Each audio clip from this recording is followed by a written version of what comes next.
Guys यदि आप YouTube पे सर्च करने जाओगे how should I prepare for the IIT-JEM, then I would like to say कि आपको अनकाउंटेबल वीडियोस वगैरह मिल जाएंगे। And I am getting loads of query from the student side through my LinkedIn, Telegram, Instagram and also in the comment section कि भैया मुझे किसी कोई प्रिपरेशन स्टडी बता दो कि मैं आप 6-7 महीने में टॉप रैंक फोड़ पाऊँ IIT-JEM में। भैया मुझे ऐसी कोई कोचिंग इंस्टीट्यूट बता दो जहाँ से मैं पढ़ के IIT बॉम्बे से अपनी मास्टर कंप्लीट कर लूँ।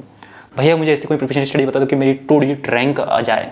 बहुत सारे के तो ऐसी क्वेरीज हो रही थी भैया मैं नॉर्मल कॉलेज का स्टूडेंट हूँ, कैसे कि मैं प्रिपरेशन वगैरह करूँ। तो गाइस यार सबसे पहले तो मेरी आपसे रिक्वेस्ट है कि यदि आपने ये वाला वीडियो नहीं देखा हो जो कि स्टूडेंट लाइफ में सबसे बड़ा वहम रहता है जो आपको लगता है, तो इस वीडियो को आप जरूर देखना। जितने लोगों ने भी ये वीडियो देखा है तो सभी का कहीं ना कहीं पॉजिटिव रिव्यू आया है। तो I would like to suggest कि यदि आप ये वीडियो देख रहे हो तो उससे पहले 8 से 10 मिनट का वीडियो आप जरूर देखो, देन उसके बाद ये वाला वीडियो आप जरूर देखना। और आज की इस वीडियो में मैं आपको यह नहीं बताऊंगा पर्टिकुलरली कि आपको रोड मैप क्या होना चाहिए कि ये बुक फॉलो करो, ये करो, वो करो। मैं कुछ ऐसे जो पॉइंट वगैरह बताऊंगा जो कि रियली एक स्टूडेंट लाइफ में उनकी प्रिपरेशन के टाइम पे बहुत ज़्यादा ज़रूरत है। जो भी मैंने अपनी IIT-JEM की प्रिपरेशन 2021 में मैंने ऑब्जर्व करा अपनी, एंड अभी जो मेरा मास्टर चल रहा है IIT गुवाहाटी से मैथमेटिक्स एंड कंप्यूटिंग, तो जितना भी मैंने एक्सपीरियंस करा उसके बाद मैंने लगभग बहुत सारे स्टूडेंट को मैं गाइड कर रहा हूँ, मेंटर कर रहा हूँ। तो कहीं ना कहीं चीज़ें समझ में आ रही कि स्टूडेंट गलती क्या कर रहे हैं, लेग कहाँ पर कर रहे हैं और क्या क्या मिस्टेक करते हैं अपनी प्रिपरेशन के टाइम पर, जो कि उनको नहीं करना चाहिए। क्योंकि आजकल आप ऐसे देखोगे ना कि जैसे कि when I thought first time कि मुझे IIT-JEM की प्रिपरेशन करना है, तो यार जस्ट मैंने नाम सुना था तो मैंने एक कोचिंग पे जस्ट कॉल करा कि मुझे IIT-JEM की प्रिपरेशन करनी है। तो उन्होंने बोला कि आप ये स्टडी मटेरियल वगैरह ले लो, यहाँ से आप पढ़ लोगे तो यार तो आप टॉप रैंक वगैरह फोड़ दोगे। तो उसके बाद मैंने बोला ठीक है समझते हैं। उसके बाद उन्होंने 4-5 बार कॉल करा मेरे पास, तो मुझे लगा कि हाँ ले लेना चाहिए, अच्छी बातें बोल रहे होंगे कहीं ना कहीं। मैंने लगभग 8 से 9 हज़ार रुपये खर्च करे, 3 बुक उन्होंने दी और लगभग 40 से 50 टेस्ट दे देते अपलोड करके, ठीक है। और लिटरली मैं बोला हूँ कि उनको कभी खोल के देखा ही नहीं मैंने, क्योंकि यार मैं एज ए स्टूडेंट के लिए फोकस होते हुए चल रहा हूँ। जो कि यार स्टूडेंट जो आजकल जो देख के चल लग रहा है ना कि यार कि ये फॉलो कर लूँगा तो मेरा ये हो जाएगा, ये कर लूँगा तो वो हो जाएगा। एंड एक कुछ स्टूडेंट का शायद मेरे पास अभी 2-3 महीने पहले कहा था कि भैया मैंने अभी 2021 से प्रिपरेशन करी, 2022 से प्रिपरेशन करी, 2023 में IIT-JEM का एग्ज़ाम दिया, बट मेरा रैंक और अच्छा निकला नहीं है, मैं ड्रॉपर हूँ, क्या मुझे वापस ड्रॉप वगैरह लेना चाहिए कि नहीं चाहिए। तो ऐसे बहुत सारे जो क्वारीज वगैरह है स्टूडेंट की, वो शायद आज के स्टूडियो में आपको क्लियर हो जाएगी कि आपको अपनी प्रिपरेशन के टाइम पर किन किन बातों को ध्यान रखना है और क्या क्या मिस्टेक हो रही है। So guys, welcome you all in this YouTube channel IIT and MSc वाले। We are building this platform for those students those who want to pursue their master in mathematics, physics, chemistry and other subjects. So let's get started. तो पहला point अपन चलते हैं कि क्या भैया हमको coaching institute join करना चाहिए फिर अपन सेल्फ स्टडी करें। तो यार देखो, यदि आपका कॉलेज बहुत अच्छा है जहाँ पर आपके रेगुलर बेसिस पे क्लास वगैरह चल रही है, वहाँ पर एक स्टडी आपकी अच्छे से हो रही है, वहाँ के प्रोफेसर आपके हेल्पफुल है, ठीक है, वहाँ पर आपके अच्छा कुछ फ्रेंड सर्कल वगैरह है, तो I would like to say कि यार आप सेल्फ स्टडी कर सकते हो, सेल्फ ट्यूशन कर सकते हो, वहाँ पर आपको कोचिंग फॉलो करने की कोई ज़रूरत नहीं है। बट यदि आप कोचिंग की फीस अफोर्ड कर पाओ तो आप ऑनलाइन कोचिंग ज्वाइन कर लोगे तो आपके लिए कहीं ना कहीं बेटर होगा। दूसरी बात यह कि आप नॉर्मल कॉलेज आप कभी कॉलेज गए नहीं हो, आपके कॉलेज में ऐसा कुछ है ही नहीं, यहाँ पर कुछ पढ़ाई नहीं जाता है, तो आपके लिए कहीं ना कहीं फिर बेटर रहता है कि आप कोचिंग इंस्टीट्यूट की सोचो। क्योंकि देखो मैं अपने बारे में बताना चाहूँगा कि मैंने अपनी जो BSc एक नॉर्मल कॉलेज से करी थी, क्योंकि जहाँ पर मैं कभी कॉलेज गया ही नहीं था और मैंने कभी मैथमेटिक्स के जो बड़े बड़े नाम थे वो कभी सुने ही नहीं थे, तो मतलब कॉलेज गए नहीं तो मैंने बड़ी स्टडी करी नहीं थी, जस्ट फीस पेमेंट करके मैं आ जाता था, ठीक है। तो BSc थर्ड ईयर में जब मैं आया था तो लगभग जून के मंथ में मैंने सोचा था कि चलो आप मुझे IIT-JEM की प्रिपरेशन करनी चाहिए यार, ठीक है। तो लगभग मैंने 15 से 20 दिन पहले स्टडिंग सोचा कि चलो यूट्यूब पे बहुत सारा कंटेंट वगैरह मिल जाएगा तो वहाँ से अपन प्रिपरेशन अपन कर सकते हैं। तो यार जब मैंने सिलेबस वगैरह देखा तो बड़े बड़े नाम थे, real analysis, group theory, linear algebra, concept वगैरह कुछ समझ में आया ही नहीं। तो फिर मुझे 15 से 20 दिन बाद रियलाइज़ हो कि चलो ठीक है यार कोचिंग ज्वाइन कर लेना चाहिए। तो फिर मैंने ऑनलाइन कोचिंग ज्वाइन कर ली, क्योंकि कोचिंग इंस्टीट्यूट आप ज्वाइन कर रहे हो तो कहीं ना कहीं आपको एक पैटर्न मिलेगा फॉलो करने को, वहाँ पर एजुकेटर आपको अच्छे से पढ़ाएंगे, है ना। क्योंकि आप यूट्यूब पे थोड़ा सा कहीं ना कहीं कन्फ्यूजन रहता है, तो इसलिए यदि आप नॉर्मल कॉलेज से हो, यदि आप प्रिपरेशन करना चाहते हो अच्छे से, तो ज़्यादा मत सोचो, आप कोचिंग ज्वाइन कर लेना यदि आपका कॉलेज अच्छा नहीं है तो, ठीक है। ऑनलाइन ज्वाइन कर लो, ठीक है, ऑनलाइन की फीस बहुत ही कम लगती है, मैंने भी ऑनलाइन से प्रिपरेशन करी थी, तो आई थिंक आपको ये वाला पॉइंट क्लियर हो गया। दूसरी बात, जो स्टूडेंट को लगता है कि यार कहीं ना कहीं कि यार मुझे किसी कोचिंग इंस्टीट्यूट के स्टडी मटेरियल वगैरह परचेस कर लेना चाहिए, तो यार मैं आपको रियली में बोलूँगा कि ये फालतू के इसके वहम में मत पढ़ो, आप खुद के ही नोट्स वगैरह बनाओ, खुद के ही फॉलो करो। हाँ, आप सजेशन ले सकते हो जो टॉपर वगैरह है उनसे कि यार भैया आपने किसी की प्रिपरेशन करी थी, आपने किसी के नोट्स वगैरह बनाए थे, तो आप सजेशन ले सकते हो, बट आप खुद के ही फॉलो करो। आप खुद के बनाओगे तो कहीं ना कहीं आपके लिए बेटर रहेगा, क्योंकि आपको ये सारी चीज़ें समझनी है, ठीक है। तीसरी बात, जो स्टूडेंट जो सोचते हैं कि यार कि भैया मुझे यार जो इम्पोर्टेंट टॉपिक वगैरह है वो मुझे कर लेना चाहिए क्या।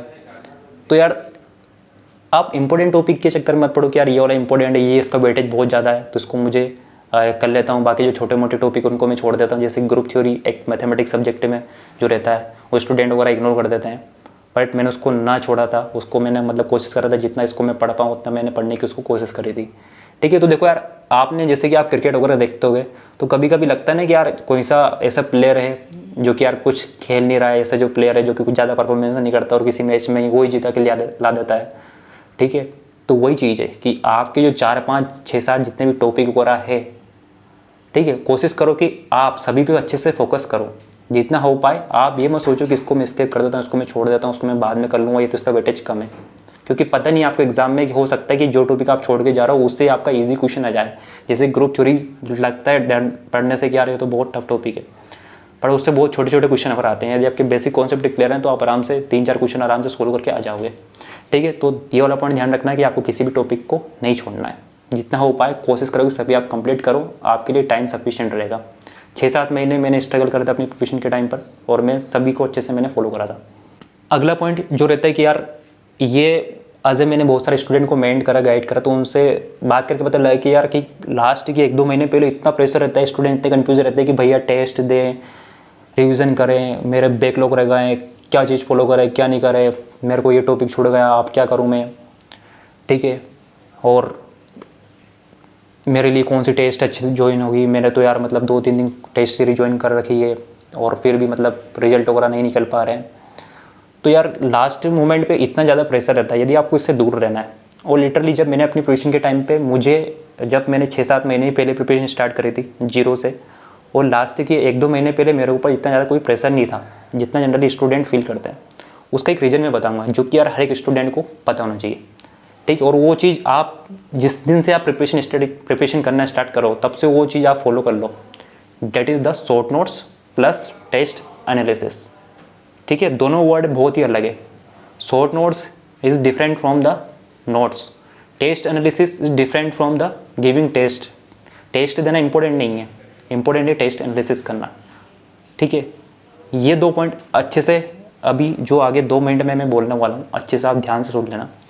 शॉर्ट नोट्स वो ऐसे पॉइंट होते हैं जो कि आप एक पर्टिकुलर टॉपिक के कुछ मेन पॉइंट वगैरह निकाल के ला रहे हो और अपने 5 से 6 पेज में पूरा का पूरा चैप्टर को आप लिख रहे हो, जो कि मैंने अपनी प्रिपरेशन के टाइम पे बनाए थे। बस ऐसे बनाए थे कि मेरे को जस्ट अपने को समझ में आए, बाकी दूसरे वाले से कोई मतलब नहीं है आपको, क्योंकि आपको चीज़ें रिवाइज करनी है। शॉर्ट नोट्स का बेनिफिट ये निकला मेरा कि यार जो अपन बोलते हैं कि लास्ट मोमेंट पे आपका रिवीजन नहीं हो पा रहा, मेरा 2 महीने रिवीजन करना है, रिवीजन की प्रिपरेशन स्ट्रेटजी बना रहे हैं बैठ कर कि मैं ये टॉपिक फॉलो करूँगा, उसके बाद ये 15 दिन इसके रिवीजन करना है, उसके बाद वो करना है, कोई ज़रूरत नहीं करने की। यदि आप पहले टॉपिक आपने लेट सपोज आप अभी जून से प्रिपरेशन करना स्टार्ट करते हो, एक टॉपिक आपने पढ़ लिया, पढ़ने के बाद उसका शॉर्ट नोट्स बना लो, और जिस दिन से टेस्ट आपके हो रहे हैं, आपकी कोचिंग इंस्टीट्यूट में यदि टेस्ट स्टार्ट हो गए वहाँ पर, ठीक है, weekly test unit wise test जो रहते हैं वो आप देना स्टार्ट करो। ये मत सोचो कि यार कि मैंने तो अभी एक टॉपिक पढ़ा है, टेस्ट में 4 टॉपिक वगैरह आ रहे हैं। आपने एक टॉपिक तो पढ़ा है ना। मैंने अपने जो पहले टेस्ट दिया था 1 2 टॉपिक ही पढ़े थे, एक टॉपिक ही पढ़ा था शायद, स्टडी में ओनली 2 या 2.5 3 नंबर आए थे बस मेरे को। ठीक है, तो कहीं ना कहीं लगा था कि यार बहुत कम नंबर है, बट तो धीरे धीरे करके मार्क्स हो रहा है, इंप्रूवमेंट हुए। ठीक है, तो अब जो मैं इंपॉर्टेंट पॉइंट बोलने वाला हूँ इसको आप, क्योंकि यार स्टूडेंट को मैंने बहुत बार बोला पर वो चीज़ फॉलो नहीं करते, फिर बोलते कि यार मेरा नंबर अच्छे नहीं आए, रैंक वगैरह निकले नहीं। ठीक है, आप जरूर ध्यान रखना इस वाले पॉइंट को। यदि आपको लास्ट के 1 महीने पहले इतना ज़्यादा स्ट्रेस नहीं लेना है, आपको ये नहीं बोलना है कि मेरा रिवीजन नहीं हो पाया, मेरे को ये चीज़ फॉलो नहीं कर पाया मैं, तो आप टेस्ट वगैरह देने स्टार्ट करो, शॉर्ट नोट्स आप बनाओ, और जिस दिन भी आपका टेस्ट रहा है, वीकली बेसिस पे मंथली बेसिस पे टेस्ट हो रहा है, तो जिस दिन भी आपका टेस्ट हो रहा है, लेट सपोज आपका 9 बजे से 12 बजे के बीच में टेस्ट है, तो मॉर्निंग 7 से 8 के बीच में 1 घंटे के इंटरवल पे जो भी आपने शॉर्ट नोट्स वगैरह बनाए हुए हैं वही आप पढ़ो बस। ठीक है, कुछ स्टूडेंट ऐसे जो रहते हैं कि टेस्ट के लिए लेट सपोज संडे को टेस्ट है तो फ्राइडे सैटरडे से टेस्ट की प्रिपरेशन कर रहे हैं, कोई ज़रूरत नहीं है आपको लेक्चर प्रिपरेशन करने की। टेस्ट का मतलब ये होता है कि जस्ट आपका कितने के इंप्रूवमेंट वगैरह हो रहा है। ठीक है, तो आपको अलग से कोई प्रिपरेशन करने की ज़रूरत नहीं है उसके लिए। आप इतना ध्यान रखो कि 9 से 12 में टेस्ट दे रहे हो, तो सुबह 7 से 8 के बीच में जो आपने शॉर्ट नोट्स वगैरह बनाए हैं आप इनको पढ़ो, जितने भी फॉर्मूले मेन पॉइंट आपने निकाल के रखे हैं, आप यदि इसको कंटिन्यूसली फॉलो करते जाओगे तो मैं डेफिनेटली कह रहा हूँ कि आपको अलग से कोई रिवीजन करने की कोई ज़रूरत रहेगी नहीं। लास्ट मोमेंट पे आपको अलग से कुछ फिर वो बनाने की ज़रूरत रहेगी नहीं कि प्रिपरेशन स्टडी बना रहे, एक रिवीजन की प्रिपरेशन स्टडी बनाई, वो बनाया, ये बनाया, अलग से कोई टेस्ट देने की कोई ज़रूरत रहेगी नहीं। ठीक है, तो आप लिख लो इसको अच्छे से, कैसे भी आपसे मतलब रिक्वेस्ट है या प्रिपरेशन कर रहा हो, short notes plus test analysis. हाँ, टेस्ट एनालिसिस का मैं बोलना चाह रहा हूँ। ठीक है, टेस्ट देने के बाद जैसे कि आपका टेस्ट हुआ, लेट सपोज आपके जैसे कि अपने IITJEE में कितने 60 क्वेश्चन वगैरह आते हैं। अब इनिशियल बेसिस पे आपने 60 में से 30 क्वेश्चन ही आपने अटेम्प्ट कर पाए, उसमें से आपके 20 क्वेश्चन सही निकल गए, 10 क्वेश्चन गलत निकल गए। कुछ स्टूडेंट क्या करते हैं कि टेस्ट देने के बाद छोड़ देते हैं कि बस अपन ने टेस्ट दे दिया, बस खत्म अपना काम, ना मार्क्स वगैरह अपन ने देख लिए कि मेरे को 15 नंबर आ गया, 20 नंबर आ गया। क्योंकि टेस्ट देने के बाद भले ही आपके पास 5 नंबर भी आ रहे हैं तो कहीं ना कहीं थोड़ी बहुत कहीं ना कहीं खुशी तो रहती है, ठीक है, दुख भी रहता है कहीं ना कहीं, बट वो इंपॉर्टेंट नहीं है। टेस्ट देना इंपॉर्टेंट नहीं है, इंपॉर्टेंट है टेस्ट एनालिसिस करना। लिटरली मैं बोल रहा हूँ कि मैं जिस दिन भी टेस्ट देता था, शॉर्ट नोट्स पढ़ रहा हूँ 1 घंटे पहले, उसके बाद फिर टेस्ट दे रहा हूँ।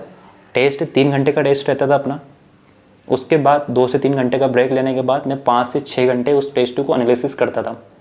हर एक क्वेश्चन पे मैं जाता था कि यार ये क्वेश्चन मेरा सही निकला है, मेरा आंसर आ भी गया ना, तब भी मैं उसका सोल्यूशन चेक करता था कि मैंने जो मेथड वगैरह यूज़ करी है, जो मैंने फार्मूला अप्लाई करा है, वो कैसा क्या करा था, और उसके बाद जो टीचर ने उसका जो सोल्यूशन लिखा है, जो अपने कोचिंग इंस्टीट्यूट पे जो सोल्यूशन वगैरह प्रोवाइड कर दें, उसमें क्या डिफरेंस है। उन्होंने कुछ नए पॉइंट तो ऐड तो नहीं कर दिया, यदि कुछ नए पॉइंट उन्होंने ऐड करके लगा है, उन्हें कुछ अलग मेथड से करा है जो कि ईजी थी, जो कि एक नई मेथड थी, तो वो सीधा सीधा अपने पास अपने नोट्स में वाला पॉइंट में ऐड कर लेता था।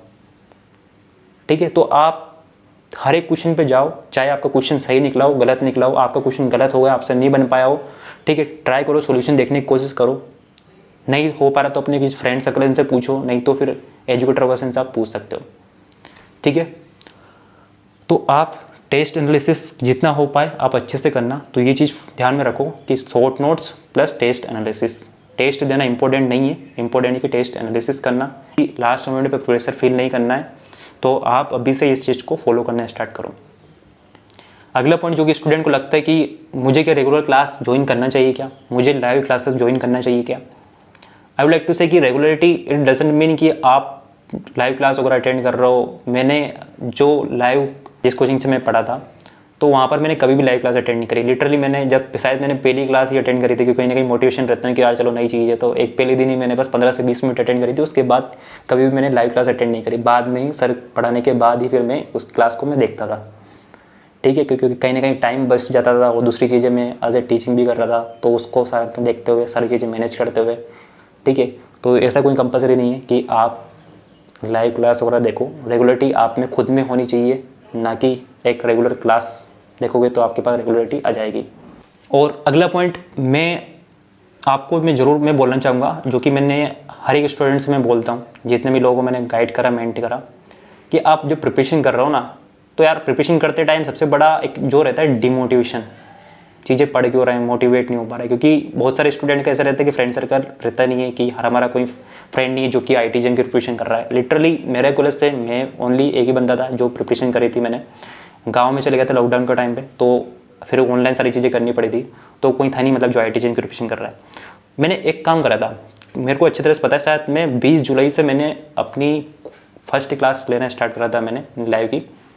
ठीक है, और जिस एजुकेटर के जिससे मैंने ली थी, उनका एक व्हाट्सअप ग्रुप था। उस व्हाट्सअप ग्रुप में लगभग 200-250 के इतने स्टूडेंट वगैरह थे। उसमें से मैंने 25, 30, 40 स्टूडेंट को पर्सनली मैसेज करा था कि hi I am preparing for the IITJEE, if are also preparing then we should start discussing question वगैरह। ठीक है, तो मैंने 15 से 20, 25, 30 लोगों को मैसेज करा, 5-7 लोगों को रिप्लाई आया कि हाय मैं यहाँ से हूँ, वहाँ से हूँ। तो धीरे धीरे करके बातें करना स्टार्ट हुई। ठीक है, फिर उनसे मैं डेली कहीं ना कहीं जो भी मुझे दिक्कत वगैरह जा रही थी, ठीक है, उनसे मैं डिस्कस करता था, वो भी मेरे से डिस्कस करते थे। तो कहीं ना कहीं सभी का एक साथ इंप्रूवमेंट हो रहा है। क्योंकि यार मेरे को एक बात ये हमेशा लगती है, और आप यदि इस यूट्यूब चैनल का कंटेंट वगैरह देख रहा हो, कि यार मैं चाहता हूँ एक यूनिटी के साथ काम करें, एक मिल के काम करें, तो बहुत अच्छे से अपन कर सकते हैं। एक दूसरे को यदि अपन साथ में लेके चलेंगे, तो जो चीज़ मुझे नहीं आती है वो शायद दूसरे वाले को आए, उसको नहीं आती जो मुझे आए, एक दूसरे से शेयर करेंगे, तो कहीं ना कहीं बहुत इंप्रूवमेंट मिलने वाला है। तो आप इस वाले पॉइंट को आप ज़रूर ध्यान रखना कि आप एक छोटा सा मतलब आप पर्सनली लेवल पे 5 से 10 फ्रेंड का एक पर्सनली ग्रुप वगैरह बना लो, डिस्कस करते जाओ, उनसे रेगुलर बेसिस पे डिस्कस करो, जो भी आपको प्रॉब्लम वगैरह जा रही है उनसे खुल के कहीं ना कहीं डिस्कस करो। दूसरी बात, जो टेस्ट एनालिसिस की मैंने जो बात करी थी उसमें ये था कि अब मैं जिस दिन टेस्ट एनालिसिस करने के लिए कम से कम 5 से 6-7 घंटे में देता था, ठीक, उसके बाद भी कुछ जो क्वेश्चन वगैरह रहते थे ना वो नहीं आते थे, तो मैं अगले दिन वापस अपने दोस्तों से डिस्कस करना स्टार्ट कर देता था, ठीक है। और लिटरली उनसे मैं जस्ट व्हाट्सएप पे क्वेश्चन वगैरह शेयर कर रहे हैं, क्योंकि हम जानते तो थे ही नहीं एक दूसरे को कौन कहाँ गया है, ठीक है। बट कहीं ना कहीं जो डिस्कशन रहता था दूसरे को एक दूसरे को सीखने को मिला, ठीक है। और कहीं ना कहीं सभी की IIT क्रैक हो गई थी मेरे उस टाइम पर, ठीक है। तो आप ये वाला पॉइंट अच्छे से ध्यान रखना, ठीक है। ये मत बोलना कि फ्रेंड वगैरह नहीं होते, फ्रेंड मेरे भी नहीं थे, बनाने पड़ते हैं। सारी चीज़ें आपको खुद तो करनी पड़ेगी, आपको सामने देने वाला कोई आता नहीं लाइफ में। और अगला पॉइंट जो कि यार स्टूडेंट को लगता है कि यार हम तो कोचिंग के स्टडी मीटर वगैरह ये सफिशिएंट रहेगा मेरे लिए, बुक्स वगैरह फॉलो करें करें, तो यार वैसे तो इसका एक मैंने शॉर्ट वीडियो बनाया तो दिया था, बट एक बार वापस भी इस मतलब पॉइंट को मैं रिपीट करना चाहूँगा। एक क्वेश्चन जो कि हमने अभी रिसेंटली लाइव इंटरेक्शन लिया था उसमें बहुत ही बार रिपीट हो रहा था कि क्या भैया IIT की प्रिपरेशन करते टाइम क्या हमको बुक से पढ़ना जरूरी है क्या? तो यार देखो, इसका आंसर तो अमित ने बहुत अच्छे से देते हुए दिया था, उस शॉर्ट वीडियो का लिंक मैं आपको पिन कमेंट में दे दूंगा।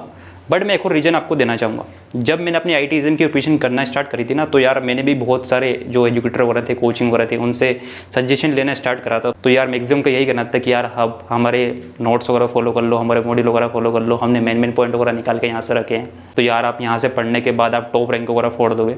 बट लिटरली मैंने उनकी ना सुनते हुए बुक्स पढ़ना स्टार्ट करा। और दूसरी बात कि मैंने यार ओनली पर्टिकुलरली हर एक टॉपिक के लिए एक ही बुक मैंने फॉलो करी थी, क्योंकि यार आप जिस कॉम्पिटेटिव एग्जाम की तैयारी कर रहे हो ना, IIT JEM गेट TIFR वगैरह, इनमें आपके पास टाइम सफिशिएंट रहता है, नंबर ऑफ द क्वेश्चन कम रहते हैं। You are not preparing for the JEE mains, जहाँ पर आपके पास टाइम कम रहता है और क्वेश्चन ज़्यादा रहते हैं। तो यार IIT JEM TIFR इनके लिए आपके कॉन्सेप्ट अच्छे से बिल्डअप होना चाहिए।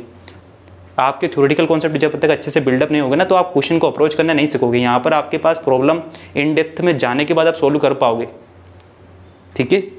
लिटरली मैं बोल रहा हूँ कि जब मैंने बुक्स वगैरह पढ़ना स्टार्ट करा तो मुझे समझ में आया कि हाँ, चीज़ें काम कैसे के कर रही है, और मेरे कॉन्सेप्ट इतने अच्छे से बिल्डअप हुआ थे कि यार I was focusing only the IIT JEM को मैं फोकस कर रहा था।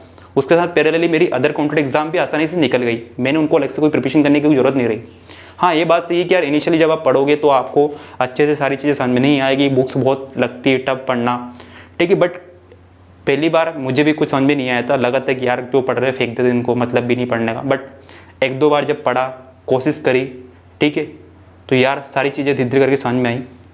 एंड डेफिनेटली मैं ये सारी चीज़ें आपके साथ में शेयर करूँगा कि यार आपको इफेक्टिव वे में बुक्स वगैरह कैसे क्या पढ़नी चाहिए।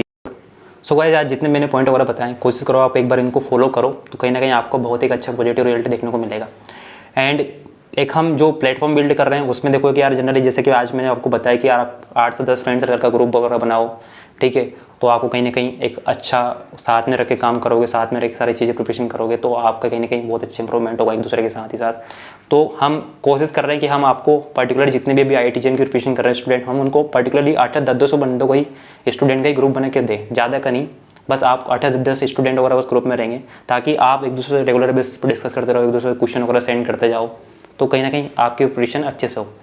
एंड जहाँ पर IIT में जो ऑलरेडी जो स्टूडेंट वगैरह है जिनकी IIT JEM क्रैक हो चुकी है, वो आपको थ्रू आउट द प्रिपरेशन आपकी IIT JEM की प्रिपरेशन के टाइम पे गाइड करते रहेंगे, ताकि आपको कोई भी प्रॉब्लम वगैरह जाए तो आप अच्छे से वो उनसे आप डिस्कस कर पाओ।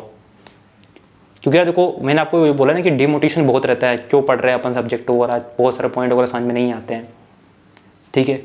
तो यदि आप उनके साथ कहीं ना कहीं डिस्कस वगैरह करोगे रेगुलर बेसिस पे, तो आपकी थ्रू आउट द कहीं प्रिपरेशन वो गाइड करते रहेंगे, ठीक है। तो बहुत जल्दी, मोस्ट प्रोबेबिलिटी 22 तारीख का 23 तारीख का हमने सोचा है जून में, अभी उसका अनाउंसमेंट कर देंगे। Okay guys, thank you.